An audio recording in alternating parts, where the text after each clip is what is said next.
Feel like it is time to hit the stream. Let us get busy. Good evening, family. Welcome, welcome, welcome. So good to be back as always. It's such an honor and a pleasure to be with you this Friday.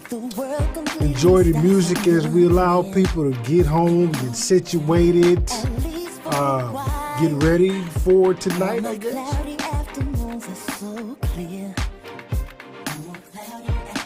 Man, Big Tim, man, what's going on with you, sir? You got to give me an update, man. You got to give us all an update after last week, man. I know we chopped it up via email, and you told me the family was safe, man. Thank God for that, bro. But, just the emotional aspect of it, man, is crazy. I don't know if y'all was watching the news about the shooting that happened back in 2019. They had the verdict. What was it?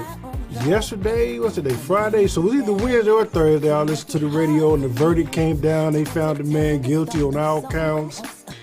Sentenced him to life, which obviously is justice served because 17 killed, 17 injured, man. That's crazy, Tim. So I'm extremely grateful and glad that, man, you didn't have to really go through that, man. So what is going on? Talk to me. Yeah. Just getting everything set up. I know this is, again, Facebook and the streaming hasn't been working right, so I don't know what's going over on Facebook, but I know as long as we live over here on YouTube, we should be straight, good to go. Checking in. Let's see, we still good. The music still playing. Let me listen to some music.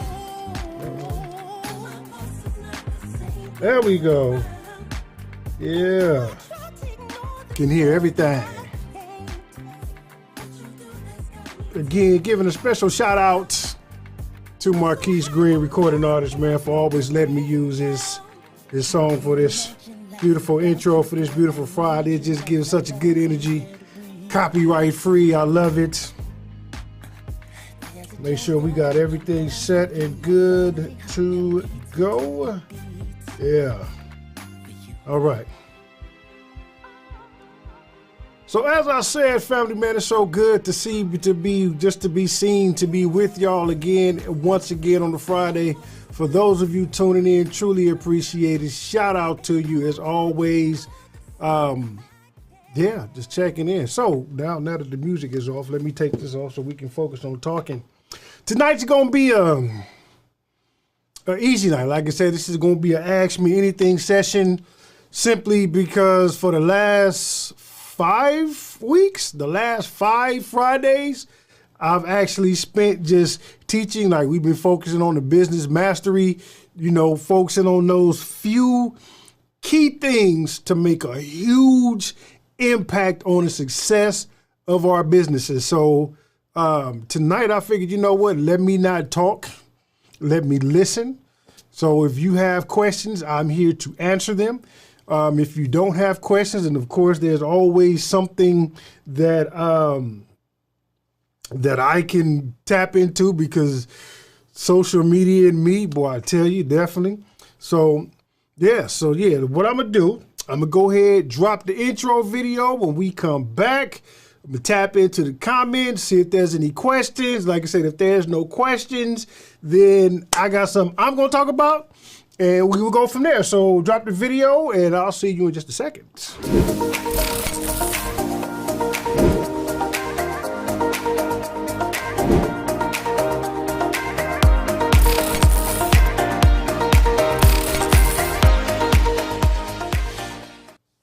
What is going on, people? Welcome to the Friends and Family Financial Fridays. Wow. Shout out to me. I finally got it right for the first time. Got it right. For those of you who don't know who I am, if you're just now joining here, let me introduce myself. My name is Tyrone Gregory, the self-employed tax guy. And because we are all friends and family here, I am now also your favorite uncle cousin. And my goal is simple: to help you become successfully self-employed. Tonight, easy night. Tonight is all yours. I am focusing on all the questions that you have. Like I said, for the past 5 weeks, I've been doing all the talking, teaching about, mastering the few simple things in business that will give you exponential growth. And it's crazy. I'm excited. I'm really, truly excited because even though I was teaching it, I was also learning at the same time. That's why I love teaching, because I learn as I teach. And tax season, for some of you, is officially going to be over on Monday. Well, the extensions, right? Because we ended back on April 17th or April 15th, but because the 15th lands on the Saturday, they extended till Monday. So technically, we're going to have till October 17th to file all of those tax returns who filed an extension back in April. They're coming in now. So I don't know if y'all can tell, but my voice is like I'm struggling to talk now because I've been talking so much this week. Like I haven't had an opportunity to shut up.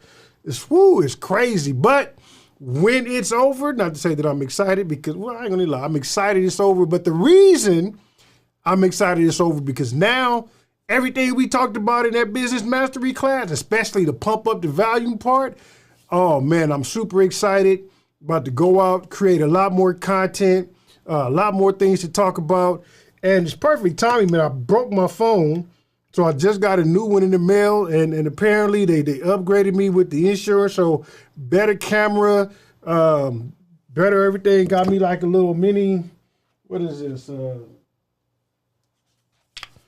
This is a phone gimbal, like it's a mini gimbal. I can put the phone on it and take all kind of smooth shots and everything. So that's the reason I'm excited that tax season is over, because I get to go out and play with my toys. Speaking of toys, that's one of the things I'll be creating a little series on, right? How to turn your toys into tax deductions. Because although this is fun for me, it actually gets to be a tax deduction for the simple fact that I'm using it for business, and I want to teach everybody how to do the same. So that's what I'll be doing Monday. But again, y'all let me get started. I say I'm not supposed to be talking. I'm supposed to be listening. So let's put some comments and some questions in the chat so I can get to it and we can go at it. Yes, Zach Ed says, and we back indeed. Yes, we are, man. Shout out to you, Zach, because you and sisters, I've been back. You've been here every single Friday. You, Tim, Miss Donna, everybody has been hanging on there, man. So glad to be back. I see we do got some comments. Oh, here we go. Nicole says, what is the best way to market a tax business? That is an excellent question. First question of the evening. So I'm going to say, just to kind of summarize what we talked about what was that we talked about? Because that was definitely part of one of the business mastery secrets. Well, not secret, but business mastery was actually marketing. And Nicole, I'm going to say this. One, I want to make sure we're talking about the same thing, because to me, marketing and sales, two completely separate things, right? Marketing is going to introduce you to your brand audience or to your target audience. It's going to introduce your brand to your potential customers. It is also going to give you insight into who your potential customers are. So that's what marketing does. It's important, but sales is different. Sales is going to say, once they know who you are, sales is going to answer the question, why should they do business with you? Right? So I want to make sure I make that distinction clear. When we talk about marketing, when I answer that, I'm going to say, okay, here's what you do to expose your brand to your potential customers. And then in reverse, once you've exposed yourself to them, go deep, figure out what they are, where they are, get all the information you can so you can get more customers like them. Okay, so the best way, in my opinion, and I'm going to say based on what I've done as far as marketing my tax business, because I have not spent one dime on advertising, yet I grow year over year. So the best way to market a tax firm is to, one, be on all social media platforms. This industry, the culture, the people, we need more tax professionals, like people who's actually in the game, people who's actually sitting down with actual clients and going through this stuff.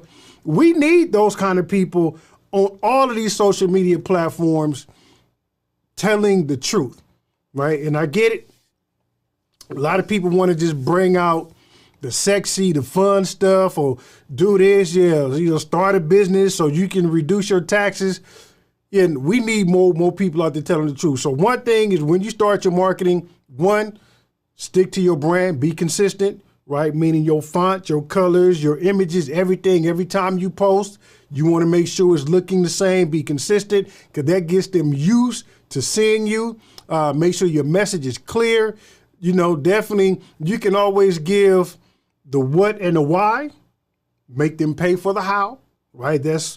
Make sure we understand that always in your message. You can give the what, you can give the why, but if they want the how, well, then that's what they got to pay for you, which also means when it comes to marketing, make sure you have a clear call to action. Every single post you make on a social media account needs to have a clear call to action. And even if that's leading them from social media, which is the goal, we don't want to sell from social media. We want to expose on social media, lead them to our website, because that's where the sale is going to happen. Again, two completely separate different things.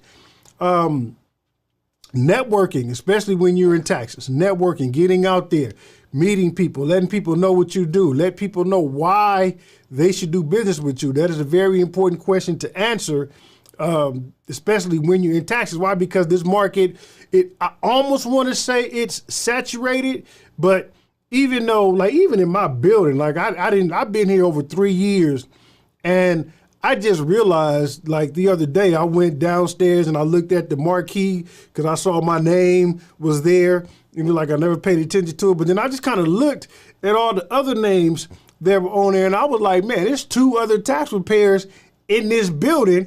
I've been here 3 years and never knew it, right? But then at the same time, it never slowed down business, right? So networking is always another way to market, because I'll be honest with you, I don't try to do everything. Right?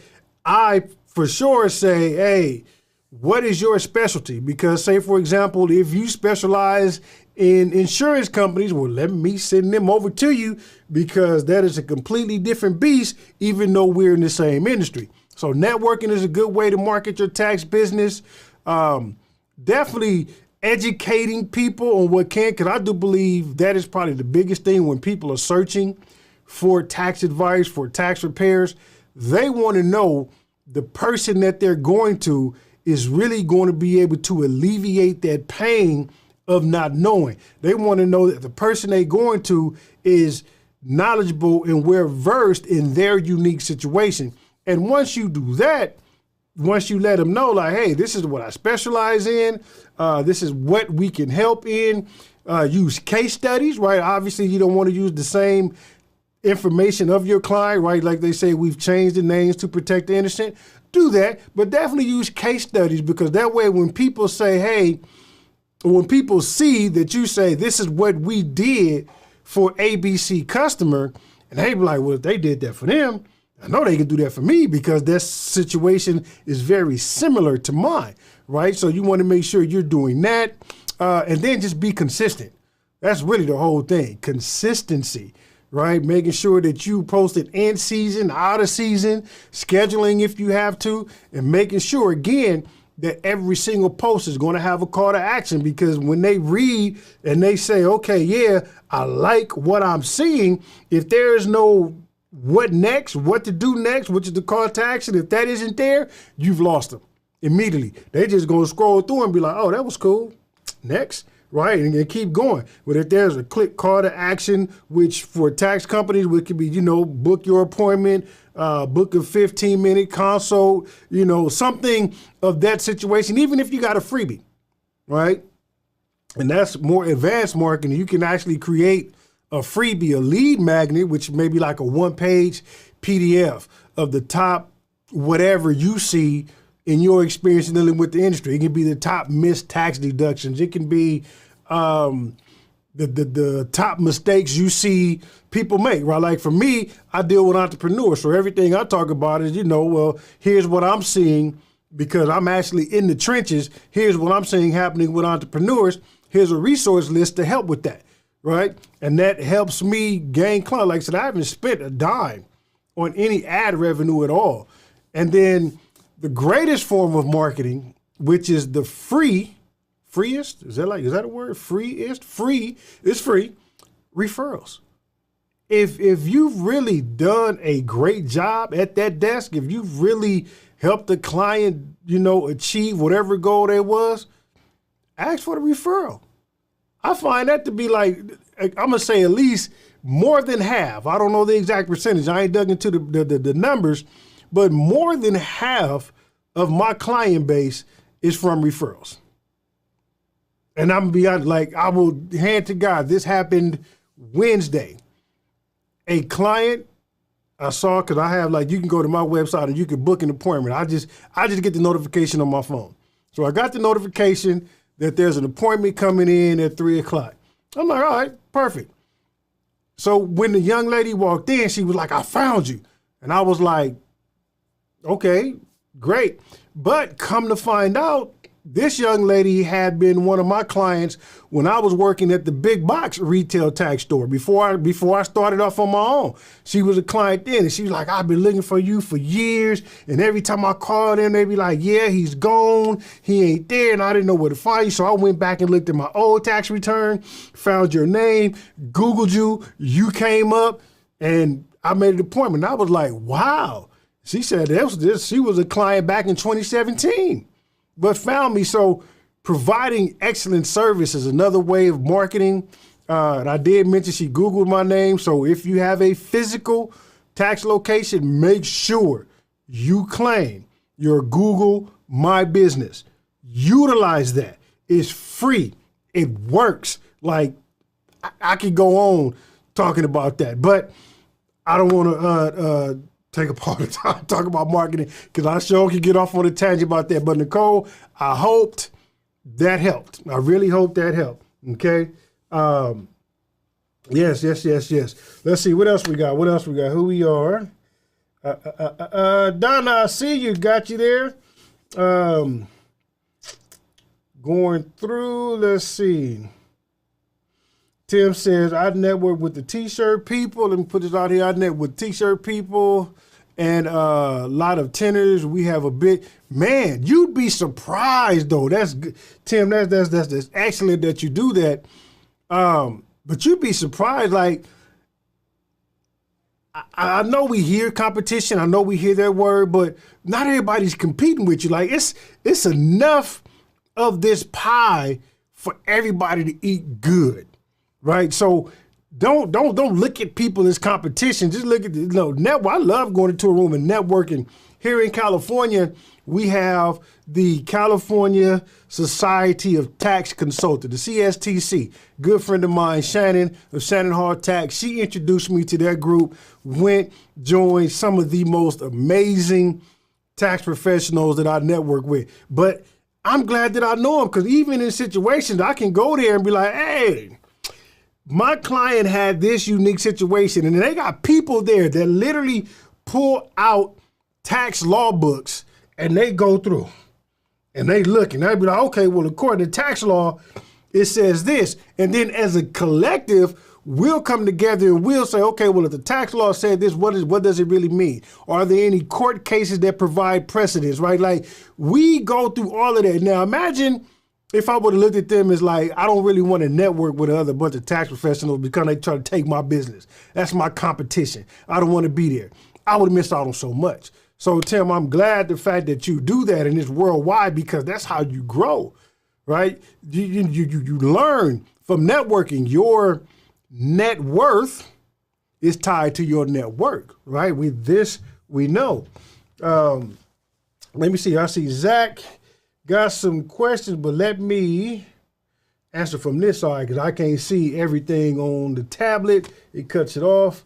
So let me see. Zach says, outside of networking, what is a good way to market a newer screen printing business to all local businesses and groups for a one-man shop with not much time, still working a full-time job? You know, that's the challenge, and that's a great question to ask, Zach. How do you do it when you don't have much time? And I'll be honest with you, it is a challenge. So when you don't have time, you would have to duplicate yourself or be patient. And what I mean by duplicate yourself may be, and I understand this may be a challenge financially, but maybe hiring somebody to be the face of the company until you're able to really get out there and drum up enough business for you to do what I call the Tarzan effect. The Tarzan is, you know how Tarzan always grabs one vine and he never lets go of this vine until he has a good grasp on the other, right? So that's like the 9 to 5. We never want to let go of that 9 to 5 until we have a good, honest grip and understanding of what's happening over here on entrepreneurship, right? So until that happens, maybe you can hire, like I said, a part-time salesman. Let that individual go out and be the face. Let that individual represent the company, represent the brand, to go around and talk to the people like, hey, I represent Whoop-de Whoop Screen Printing Company. This is what we do. This is what we offer. This is how we can help, right? This is how we can bring value. And you could even if you can't afford to pay them up front, maybe you can have a conversation, man. A lot of people buy into your dream. A lot of people buy into the vision that you have, right? But remember I talked about signing the, what was that? The NDA, the non-disclosure agreement, right? You get one, have somebody sign a non-disclosure agreement. I feel like something like that. Just a great half second. All right, have somebody sign the non-disclosure agreement. Make sure that, everything legally on document, especially if you're not going to pay them, right? Sign the NDA, have them go out there, represent the brand, and when the orders come in, then you split the profit, right? So that way there's no upfront labor, but this person agreed that, hey, it's almost like a commission. You eat what you kill kind of thing. Like, so I'm going to send you out here. If you don't bring in no orders, then I can't pay you nothing, right? But there are those individuals that will work like that. Other than that, man, you really can maybe try to set a budget for advertising, okay? Where you are like Facebook, man, Facebook is really good with targeting, right? Even with TikTok, like we talked about doing volume, setting aside, I know you're working a lot, but just set aside that one day, that one off day. So look, today on this off day, I'm going to sit down and I'm going to crank out as much content as I can, right? That the volume, when we talked about pump up the volume, crank out as much content as I can and then schedule it. And I even showed you that on the Business Mastery, like getting that the scheduler, the free one, and schedule it out, but then have it target specific areas. Like when you set up a Facebook ad and you got this content that's doing well, remember I said, don't boost it. That's a waste of money. You don't want to boost it, but if you have a piece of content that's doing well and it's getting a lot of likes, now we maybe want to create an ad and you can target those specific businesses that are around you. And then they'll see it and they'll, obviously you want to create some sort of sales funnel that'll take them through. Like I said, once they see that ad, where are they going? Where are we going to take them? Get that website set up, get that sales funnel set up, get that contact, automate some of the stuff. Well, all you got to do is when you get home, you pressing up the orders or you doing the screen printing, getting it ready to ship and pack, and you're good to go. Outside of that, it's definitely going to have to take some lead work. Maybe I would go to maybe like eventbrite.com, see if they have any events where, let's see, local businesses, right, that need your services. I would even maybe try to look for like a chamber of commerce, right? Because normally most businesses need custom shirts, or they want custom shirts, right? So that market is huge. You can do it.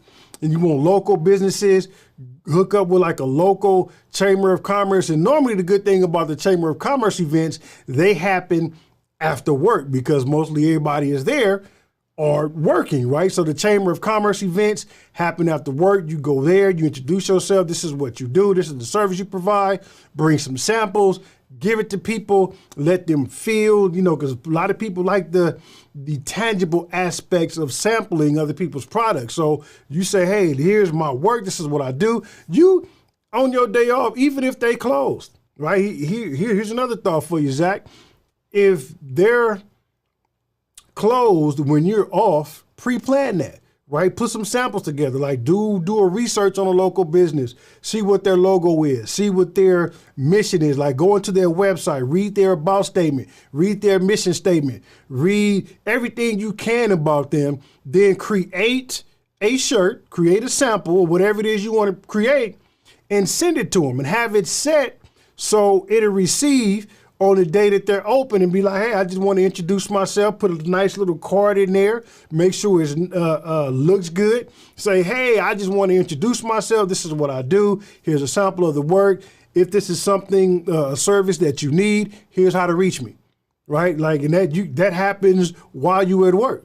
Then, you know, again, but once you do that, you got to have somewhere for them to go. Say yes or no to more information. Got to have that call to action, even if you want to pre-send a packet. Once they get the card, where are they going? What is the website going to say? We talked about the conversion numbers, right? Making sure if you're going to do that, watch the numbers. Run the numbers. Let's see, hey, is this converting? If not, maybe I need to do something different. But hope that answers that, Zach. If it didn't, by all means, please let me know. And we will go from there. Good question, I think. Let me see here. Another question is, are your tax filings public record? TP, great question. And the answer is, for the most part, no. And I only say for the most part because our individuals, the tax returns that have our social security numbers on them, is not public. Not at all. That is, if you Google and you see your tax return is public, you can have a great lawsuit on your hands because our personal information is not public, neither from the IRS, and it should not be from your tax preparer. There is great laws that go into protecting our privacy. But the other side of that is if you are a nonprofit organization, then yes, your information is public, okay? All nonprofits are public charities. Therefore, when they file their tax return, it becomes public record. So like literally any nonprofit, the Red Cross, Goodwill, FEMA, any of them, you can literally go, I think the website is goldstar.org. You can go there and you can pull up their tax return and see everything. You can see what they paid the CEOs. You can see what they paid out in charitable givings. You can see what they received. You can see everything. That's public. So again, our personal is absolutely private. But the nonprofits, if you want to get into that nonprofit, by all means, please know that it is going to be public record. Great questions. So yeah, let's see here. Want to make sure I miss nothing for nobody. Where am I going? All right. Good. All right. So no more questions coming in. Oh, we got about 30 minutes. Should I? All right. Well, I think everybody's with the questions, right? So I'm going to go on and talk about what I want to talk about here real quick. I am going to share this video with you. So this is just the internet, not even the internet, social media. we gonna watch something that I recently saw on social media, and it really just, it didn't make me upset. It did not make me upset, but it really just like, I don't know what's the word I'm looking for. Like, I wasn't mad, but I was like, more just needs to be said. How about that? Yeah, like I was just like, more needs to be said, right? So let me play the video that I recently just saw, and we will come back and discuss that, right? So let me go on and get it in here. Let me tell you how billionaires avoid paying taxes. I learned this on Wall Street. Billionaires avoid paying taxes by never selling their stocks. If you sell your stocks at a gain, you have to pay capital gains tax. But if you never sell, you never pay taxes. But get this, billionaires would borrow against their stock portfolio. So they will borrow money and use their portfolio as collateral, but you don't have to pay taxes on borrowed money. And the interest that they would pay on the loan and the debt that they would get access to is a lot cheaper than the taxes they would have had to pay if they sold their stocks. So if in fact you have a stock portfolio, you can get access to debt. You can borrow against your stock portfolio without ever having to sell your stocks or paying the taxes on the gains you made. So, again, not upset at all, because I'm going to say that everything that young lady said is true. That she's absolutely correct. I have nothing, bad to say, no opposite of nothing, because everything she said is absolutely true. The part that to me says, okay, more needs to be said is, one, the hooks kill me, right? Like billionaires. Like I don't understand. I get it. Everybody wants to be a billionaire. I completely understand. Not mad, but we got to put that into perspective. That whole billionaire thing. But it sounds good anyway. Let me get to the point. So it's true. You can borrow against your portfolio. Absolutely. And I think the part to me that needs to be said more, because the thing was, here's how billionaire pays zero tax. That's the part that I guess bothers me, because it's slightly misleading for this simple reason. True, borrowed money is not taxable. All right, I want to make sure you understand me. Borrowed money is not taxable. It's borrowed money. However, borrowed money is not free. And to me, I think that's where more needs to be said. Because I don't want people thinking like, oh, well, I do have a nice portfolio. Let me go out here and just take advantage of this and not pay tax. And so it doesn't work like that, because if you borrow money against your portfolio, and most of the brokerage, they will give you up to 50% of your portfolio value. So if you have $1 million stock portfolio value, then it's possible you can borrow up to $500,000. But you have to pay that money back. It's a loan.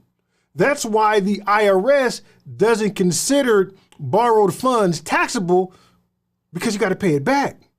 You don't get to keep it. So therefore, there's no economic gain involved in that. That's why it's not taxable. The IRS only taxes economic gain. Now, granted, you can take that money, do whatever you need to do with it, give it back, and it's still not taxable, which is the idea, which is the strategy. You take borrowed money, pay no tax on it, do what you need to do to create revenue, then give that money back. But in that process, you've created an additional revenue stream. So again, she was absolutely correct in saying that if you borrow against your portfolio, you will not pay tax. But then I'm like, okay, what's the other side of that? Like, something is missing. So I take this money from my portfolio and I'm not going to pay tax on it. What am I going to do with it? And the idea is like, okay, invest. Buy more. Buy an asset. Buy an appreciating asset, something that will appreciate in value, not depreciate. And I was like, okay, well, if we buy more stocks, how are we living off that? Because that's, I guess to me, that's my main thing. How are we living? If I borrow money, how am I living? Because I have to pay it back. So I technically don't have it. If I borrow $500,000, yeah, I can live off it for a while, but then how am I going to pay it back? Because what also happens, and I saw this happen yesterday with a client, when you borrow money and you don't pay it back, that turns into income and it does become taxable. It's called cancellation of debt.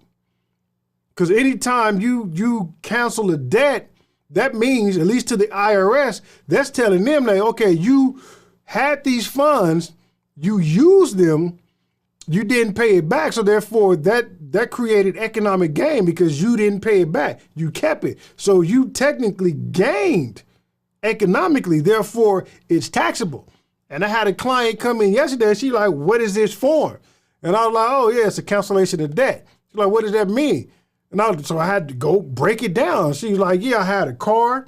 This is for my car. She didn't pay the car note off or whatever. And they canceled the debt. And I was like, yeah, so you took a loan out to pay for this car. You got the car, didn't pay for the loan. So the IRS was like, yo, that's considered income. And we had to report it on your taxes and pay tax on it.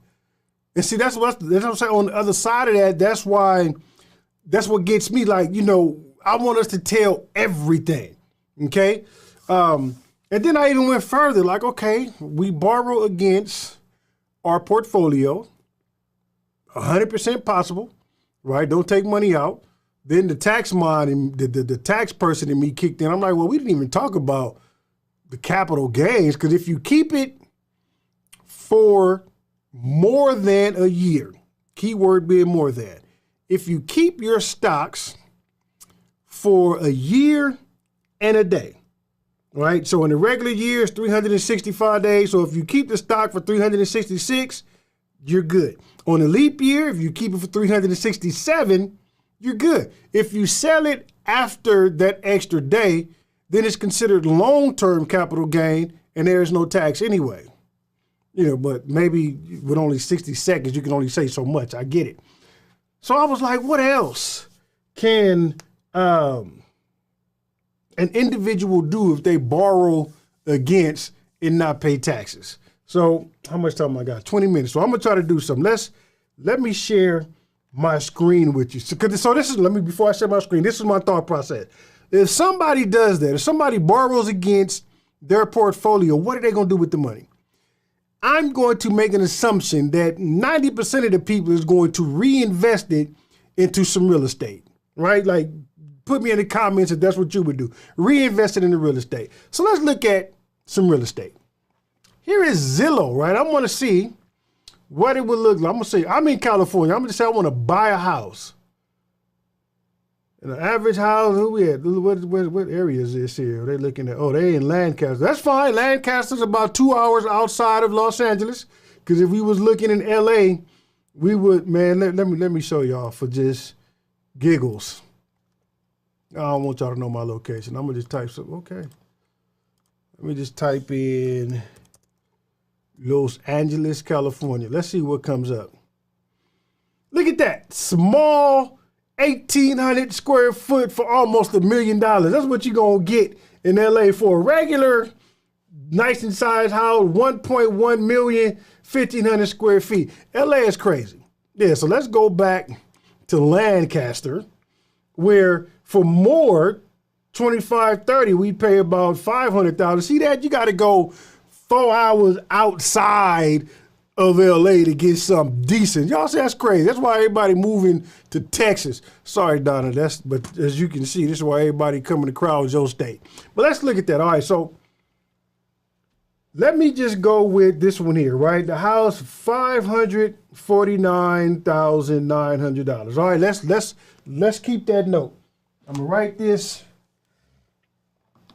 I'm gonna write that. I got my remarkable. If y'all ain't got one, better get you one. So The house is, we gonna say it's $549,900. All right, that's what they asking for. Let's do that. Now let's go over to a mortgage calculator, and I am going to put the. Actually, you know what? Google's cool. Let's do this. Let me put in the actual here. Let me raise the number so y'all can. Well, we said the house was $549,900. Why is it not doing anything? There we are. Y'all know me. I love running numbers. Ha ha. All right. So I am going to put 20% down. And of course, we'll do 30-year loan term. That works for me. Start date, property tax estimated per year. No PMI because we're doing a conventional loan, which is good. Homeowners insurance. All right. Calculate.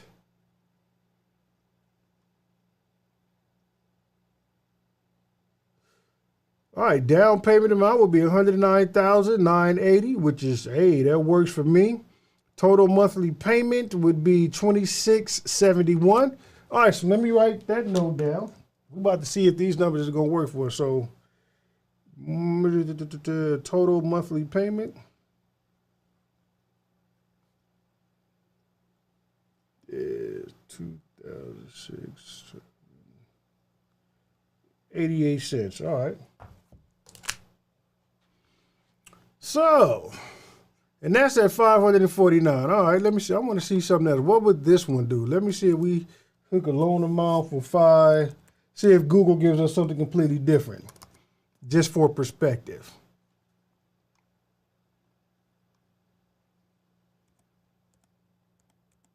Monthly payment about $26.13. Yeah, okay. Google's about the same there. I got it. All right, that works. Oh, let's see what happens if we include taxes and fees. Oh, things change slightly. If we include the fees, which makes sense, for including the, here, let me make this big, for including the realtor fees, broker fees, taxes that are on the sale, that probably brings it up to $687,375, 20% down payment. So that's something else to think about, right? So I'm going to go with that number, the $35.29. Let me write that down. $35.29. So either $26.71 or $35.29 for rent. All right. I mean, for what we would pay. Now let's go back here and see what we can rent in Lancaster. So, well, first of all, let me need to see something. So that house we looked at was 2,520 square feet. All right. So let's compare that to something in Lancaster with 2,520 square feet. Well, let me go back again. So this one has 4 beds, 3 baths. There we are. 4 beds, 3 baths. So I'm looking for something equivalent. I want 4 beds with 3 baths. All right, that's 5 beds, 2 baths. They want $3,000 a month. 4 beds, 1 bath. Are they gonna show me something with 4 beds, 2 baths? Here we are. All right, 4 bed, 2 bath. Rent is $31.99 a month to rent that property if we buy it, right? So, can y'all see that? I want to make sure, because I'm looking at this one. Where is it at? The 31, where to go? This one right here. $31.99, 4 bedroom, 2 bath. Ooh, square footage on that is not like the one we bought. So I guess the bigger the square feet, the more it would go up. But we got a good baseline, right? We got a good baseline. So $31.99 a month, 4 bedroom, 2 bath, 1,400 square feet. That's our damage right there, okay? Yeah. So here's the thing, right? Let's say, again, if a billionaire, if they borrowed the money from their brokerage, invested in real estate, we know that monthly, I'm going with the higher number that we saw on Google because we wanted to include taxes and fees. So the monthly note, or to pay everything back, would be $35.29. Okay? And this is why I say things need to be further explained, right? Because they say you pay no taxes. Well, yeah, you won't pay no taxes on that loan. But if you purchase an asset, one, that loan has to be paid back, first of all. And now you just took on another loan, right? You just took on additional debt. And don't get me wrong, that is a very smart strategy, right? Using other people's money to acquire income is beautiful. Right? You took a loan. It wasn't your money. You borrowed somebody else's money. You went and acquired an income producing asset that's going to generate money. And so you good, right? Smart strategy. But again, is it a tax-free strategy? That's what I want to see. So we got the money. We borrowed it. Let's just say we borrowed the down payment. It was like 160-some thousand. We borrowed that from our brokerage firm. We now took on an additional debt of 500 and, or was it when I think the mortgage calculator brought it up to 687,000 worth of debt, including taxes and fees, right? So we now have additional debt of that amount. Our monthly payment for the next 30 years is going to be $3,529. So what do? Most people look at that as an investment property, so we're going to rent it out. We looked at the comparable rent we can get for something. It probably would be more because the house that we saw on Zillow was smaller in square footage, and that one was going for $3,199 a month. So the house that we bought was 2,000 square feet, so the rent would probably be higher. But let's use this $3,199 a month. Man, so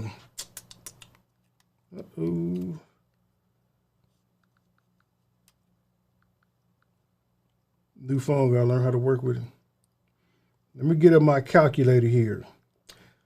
So if we're charging the rent of $31.99 a year, that's going to give us total income, taxable income of $38,388, right? That's what we're going to have as taxable income each year. But people say, well, when you get real estate, you get to depreciate, you get to write off all this good stuff. True. But what they don't say is that the depreciation, you don't get to depreciate the full amount because you can't depreciate land. And normally land value is, at least in California, is 61% of the cost. So we was looking at the cost of $687,375, but you know what?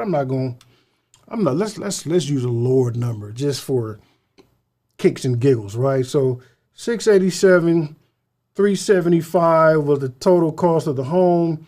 Let's say even though 61% is average, let's do 40. Right? Let's do 40 times 0.4. So that means of that amount, we're going to have to subtract $274,950, leaving a depreciable basis of only $425. And you may be like wondering, well, what's the difference? Let me show you. Because rental real estate depreciates mean that you get to subtract an amount every year for 27 and a half years, right? So if we were to depreciate the $687,375, divide that by 27.5, that would give us depreciation amount of $24,995 a year if we depreciate it. And think about that. If your gross income is $38,388, off top, without doing anything extra, you would get to subtract from that $24,995. But because we can't depreciate land, that's not the true amount. So therefore, we're going to depreciate the $412,425, divide that by 27.5, That brings depreciation down to $14,997 a year. So that's a $10,000 difference. Still good because you did nothing to get it. It just exists in the tax law. You get to get that as depreciation. So we're going to take the 14,000, subtract it. Let's just round it up to 15. Given, I'm being very gracious. So 38,388 minus 15,000. So that leaves us 23,388 of taxable income. All right. Then we get to write off the mortgage interest. And according to the calculator, the interest is at 3 point. Well, that's, you know what? I think I messed that up because the interest at 3.96%. That's about right here. Yeah, okay. So, hold on, let me do.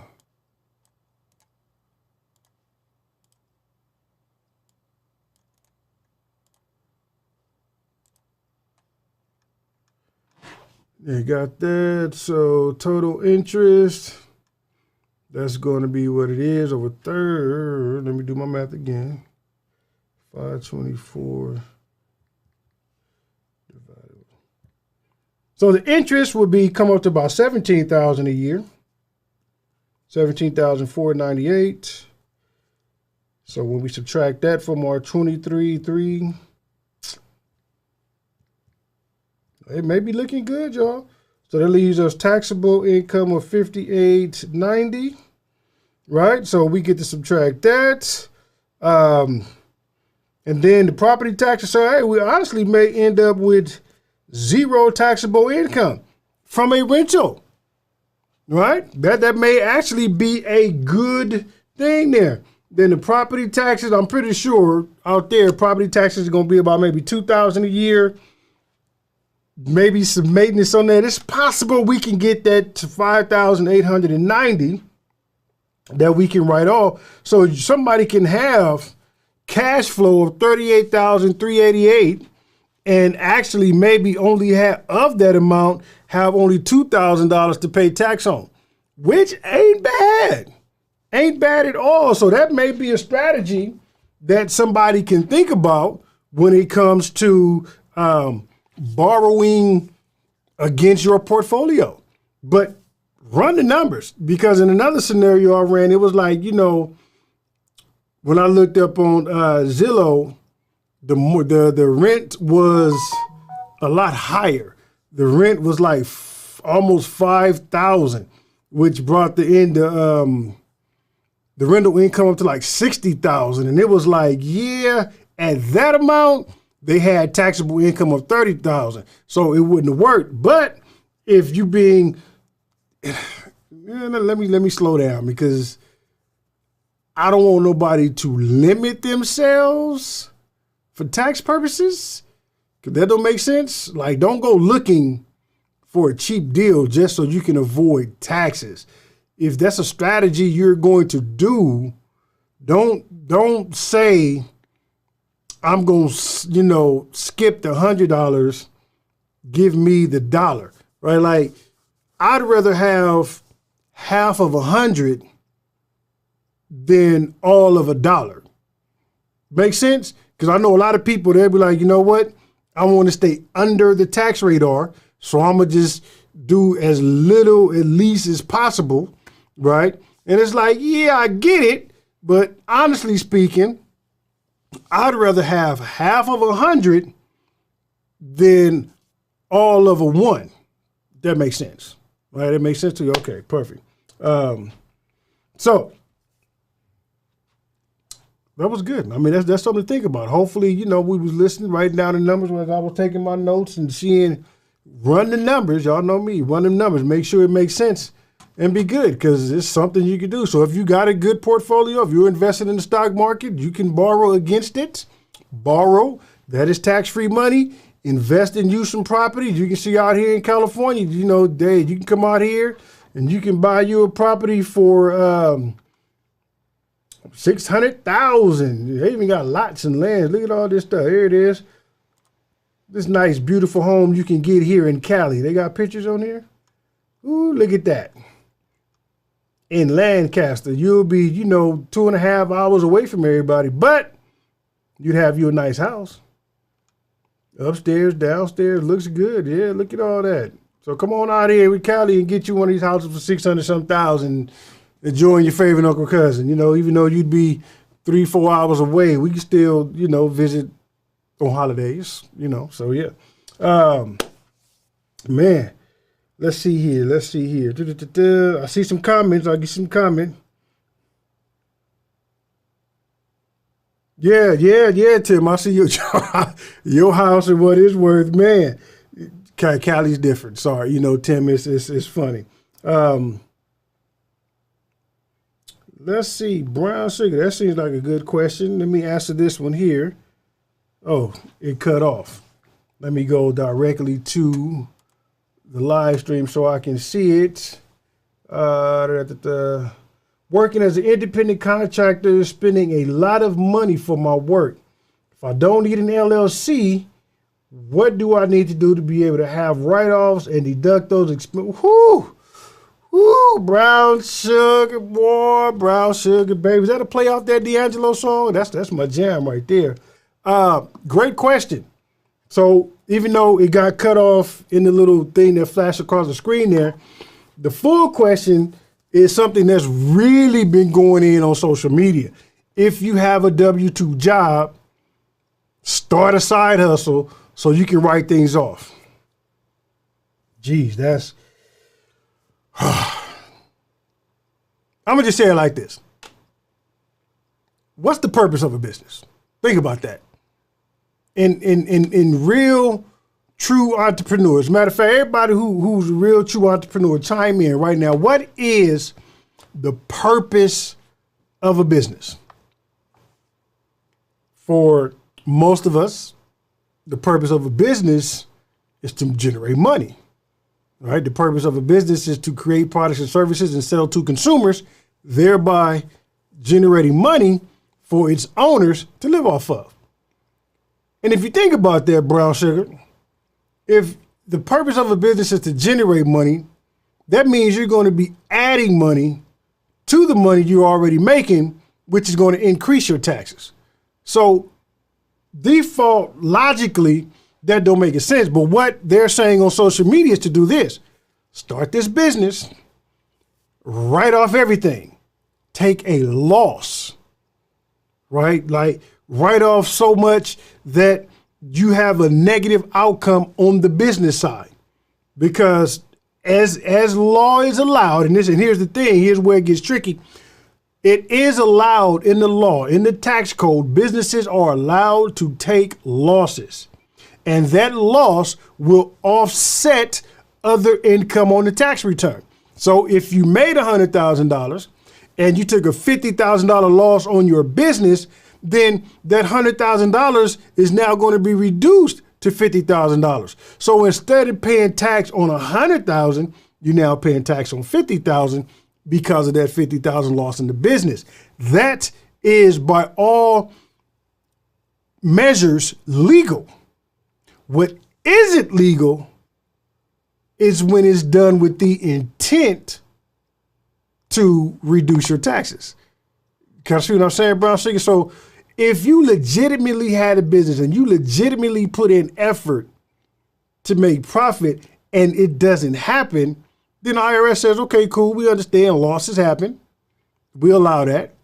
But if the business is not, and I've seen this, if the business is created for the sole purpose of just writing things off and it comes into a loss, the IRS disallows that. They consider that tax evasion, which is fraud. And I have personally seen it happen to somebody where this individual, made a lot of money, went exempt, which means they made like close to $200,000 on W-2. They work in sales, went exempt so they can keep all that money. Then had somebody create them a business, took a huge loss, and they actually got back a refund that year. So and how I found out, a friend of mine called me. He was like, hey, yo, I know somebody. This is what's going on in this situation. I'm like, all right, well, send me the documentation. Let me see what happened. And I'm looking at the paperwork and I'd be like, oh, I see exactly what happened. They made all this money, had zero taxes withheld. So when they got that tax bill at the end of the year, it was more than they can handle. The tax repair in their genius was like, you know what? We're going to start your business, write everything off. They wrote everything off, took a big loss, reduced that income. They didn't, that tax bill went from owing to getting a refund. They were happy. Well, when the IRS called up to them and found out that that's why that happened, they didn't go to jail. But what happened, they said, you know what? We're going to disallow this, and you have to pay us back what we gave you plus what you owed originally, plus penalties and interest. So that's the thing about the tax code. People will misunderstand it, right? Like, cause yeah, it's legal. You can take losses in the business. Absolutely legal. But when that one minute change, which is the intent, when that's a difference, it blows everything out the water. So I would advise, and matter of fact, I have a video, it's called The Home, you'll search it on my channel, Home-Based Businesses Exposed, because that's a lot of things. A lot of multi-level marketing say, yo, you join under my team, you become a home-based business, now you get to write this off. And I'm like, please stop telling people that. It don't work like that. And I went through and I did like 11 case studies and scenarios that showed why it don't work the way people say it do. So if you legitimately start a business and you take a loss, again, I'm saying that is 100% legal. You can do it. However, if it's done just solely for the purpose of writing off stuff and reducing your taxes, the IRS don't play that. And it will bite you in the behind. And here's the thing, the individual, and I think the reason it came up to so much because of the penalties and the interest, because they waited 3 or 5 years to actually go after that individual. So for at least for 5 years, that individual thought that they got away with it. Yeah, no. And I tell people that just because ain't nobody said nothing now, don't mean anything gonna happen later. The IRS, my personal opinion, this is not fact, but in my personal opinion, I think they wait on purpose just so they can charge that much interest onto the bill. Because now we're gonna go back all these years and tack on additional interest and you gotta pay it. So brown sugar, baby, it is possible, but be careful, understand that. Let's see here. I see some comments going on there. Brown sugar also says, with a credit card where only business expenses are made suffice at T-Town. I guess I missed on that conversation. But even still, brown sugar, even if there's a credit card with only business expenses, the intent is what they look at. Matter of fact, you can look it up. IRS has what they call the 9 profit factors, where they measure business activities against these 9 factors. Okay, sometimes it's against all 9, maybe it's a couple of the 9, depending on the circumstances, will determine what they measure it against. But they'll go through and they'll look at these 9 factors and be like, if this individual, if the circumstance doesn't fit within these 9 factors, then we're going to disallow it. And we're going to just say it was done for fraudulent activity. So even if, and I know a lot of people say, well, get an LLC because that legitimizes it. No, it don't. My auntie is an ex-IRS agent. And I asked her, and I was like, so what about the LLC? And when I said that, she laughed at me because she said so many people think that protects them, and it doesn't. We know how to get around LLCs. So I'm telling you from the mouth of an IRS agent, LLCs don't even work.